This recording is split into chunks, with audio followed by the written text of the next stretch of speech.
नहीं ले सकता, इतना पूर्वज ने दे दिया है। लेकिन कर्म मेरी साधुश्री की प्रार्थना है कि अपने घर से गौग्रास मत करना चाहिए, गौग्रास निकलना चाहिए, क्योंकि आज जो सुख संपत्ति हम भोग रहे हैं वो सब है गौ।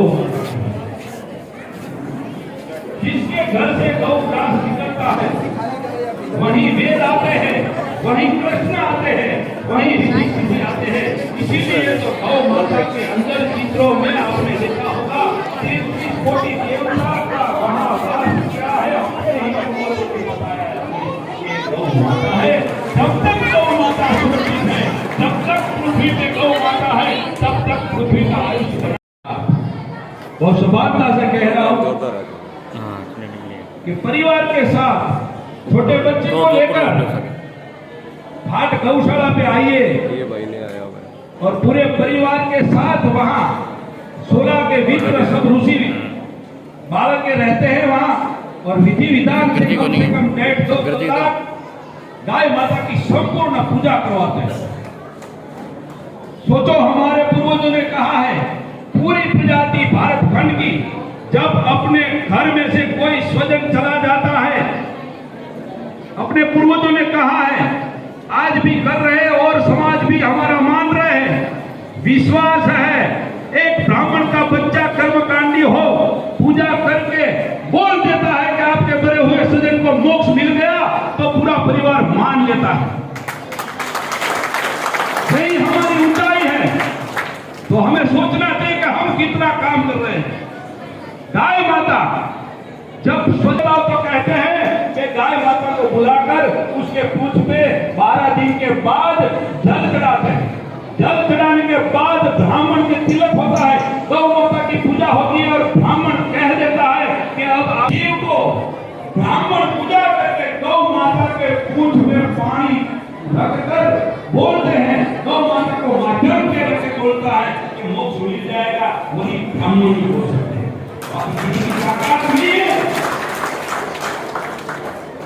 तो यही वचन अगर हमें सीध रखना है, कायम रखना है, तो मेरी माताओं, मेरे बड़ियों, मेरे युवानों, हमारी फर्ज है गौ माता की पूजा करनी। आज भी वही परंपरा चलती है। तो पूरे परिवार को एक बार जीवन में लेकर जीते जी अगर उसकी सेवा करेंगे तो उसका फल कितना होगा वो हमारे समझ में नहीं, क्योंकि वो दिख ही नहीं सकते। क्योंकि मरे हुए आदमी को, मरे हुए जीव को अगर मोक्ष की गारंटी गाय माता देती है, तो हमारे पूर्वजों ने जीते जी पूजा करने के लिए उसका फल कितना होगा वो तो इसलिए मेरी प्रार्थना है कि एक बार अपने लिए अगर ये नहीं की तो बाद में बेटे करेंगे या न करेंगे, जीते जी एक बार परिवार के साथ पूजा तो कर लो, मेरे परिवार के संतान है। वैसे आज इतनी छोटी उम्र में विश्व हिंदू परिषद धर्म प्रचार गुजरात प्रांत की जवाबदारी है, घर वापसी करवा रहे हैं हजारों की संख्या में, तो हमें गौरव है कि यही किए हैं। तब तो हमारा यही एक फर्ज है कि गौ माता का त्रास निकलना चाहिए। अपने जो कमाते हैं, जो धन और संपत्ति है, ब्राह्मण का एक ही कर्तव्य है, हमारे पास कोई मांगता नहीं है धन, हमारे पास कोई मांगती है तो गौ माता मांगती है, क्योंकि हम किसी के ऋणी नहीं है, हम सिर्फ गौ माता के ऋणी हैं। कोई राजा चमरबंदी हो, चाहे ब्राह्मण कितना धनवान हो, उसके पास मांगने की कोई चेष्टा नहीं करेंगे, क्योंकि वहां एक बार आइए, छोटे छोटे बच्चे का कोई जन्म दिवस हो, अपनी शादी का वो क्या कहते हैं 20 साल के, हाँ ऐसा कुछ जो भी नए नए वो वर्ष निकले हैं, लेकिन फिर भी पूरे परिवार को, बच्चे को लेकर कहीं होटल में मत जाइए, कहीं पार्टियों में मत जाइए। जब जब हमारे घर में ऐसे अच्छे प्रसंग हो या भी गलती करो, गाँव में निकले एक बच्चा, कोई ब्राह्मण का बच्चा हो और कोई भी अगर उससे गलती हो जाए, उनके चरणों में नमन है। इतनी सुंदर बात, और हमारी गृहिणियों के लिए जो संत जी ने बताया है कि अपने घर में गौ ग्रस्त सबसे पहले निकलना चाहिए। उसके बाद हम प्रतिज्ञा लें कि हम अपने घरों में हमने ब्राह्मण का महत्व भी संत जी ने बताया है कि कितना बड़ा महत्व है अपने ब्राह्मण जाति में जन्म लेकर। पिछले जन्म में कितने उपकार किए होंगे जो हमें ब्राह्मण जाति में जन्म लिया है।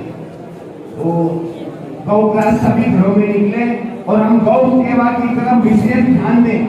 गौ का कितना बड़ा महत्व है। हम तो गए हैं गोपीराम जी के साथ में गौशाला में और आप सभी इसका लाभ उठाएं। गौशाला में छोटे बच्चों को लेकर जरूर जाएं। कोई भी किसी भी जैसे संत जी ने बताया मेरी एनिवर्सरी हो, शादी की वर्षगांठ हो, जन्मदिन हो, गौशाला में मनाएंगे, गायों की सेवा करते हुए मनाएंगे तो उसका विशेष महत्व होता है। संत जी के पास समय कम था, अदरवाइज संत जी तो 6-6 घंटे कंटिन्यू बोलते हैं, राम कथा बहुत सुंदर करते हैं संत जी। अभी संत जी का वो भी आनंद हम लेंगे। आपका बहुत बहुत आभार। स्वरूप है ज्ञान शरीर में रहते व्यवस्था के स्वरूप है। हम सब एक हैं, हम सबकी कैटेगरी एक ही है और हम सबका दायित्व बनता है कि समाज का जितना विस्तार हम कर सकते हैं उतना विस्तार हम करें। जितने मेंबरों को इससे जोड़ सकते हैं जोड़े। ये हमारा एक संयुक्त परिवार है, इसमें हर तरह के सुख दुख में हम एक दूसरे के सम्मिलित हो। कोई भी हमारे ऊपर ऐसा टाइम आता है कि जब हमें जरूरत पड़ती है भाइयों की, उस समय हमें एक आवाज है, हमारे घर में 100 आदमी इकट्ठे हो। ऐसा अपने को एक समाज बनाना है और वो समाज कब बनेगा जब हम सभी से जुड़ेंगे। इस समाज को बनाने में बहुत कठिन मेहनत करनी पड़ी है। तो अपने 470 मेंबर 80 मेंबर बने हैं, इसको 600 से 1000 तक अपने पहुंचाना है। तो आप सबसे निवेदन है कि इस पर अधिक संख्या जोड़ें और सब एक संयुक्त परिवार की तरह से इसको हम आगे बढ़ाएं। तभी ये समाज लंबे आगे आने वाले समय में आप जानते हैं हमारे अध्यक्ष श्री गोपीराम जी का एक सपना है कि यहाँ हम सबका एक सपना है, जो कि देखो लोग बैठे सबका सपना है कि यहाँ एक हमारा परशुराम भवन बने और उसमें एक मंदिर भी बने। तो ये सबकी इच्छा है अपनी, उसके लिए सबको योगदान देना पड़ेगा। कोई श्रम के रूप में देगा, कोई धन के रूप में देगा, कोई आत्मशक्ति के रूप में भी देगा। तो आप सब अधिक से अधिक में जुड़े और इस समाज को आगे लाने के लिए अगर आपके पास कोई सुझाव है तो वो भी दें। अभी नरोड़ा से हमारे पास सचिन भाई आए हैं, उनका एक सुझाव है कि अपने समाज के क्रिकेट टूर्नामेंट कराया जाए।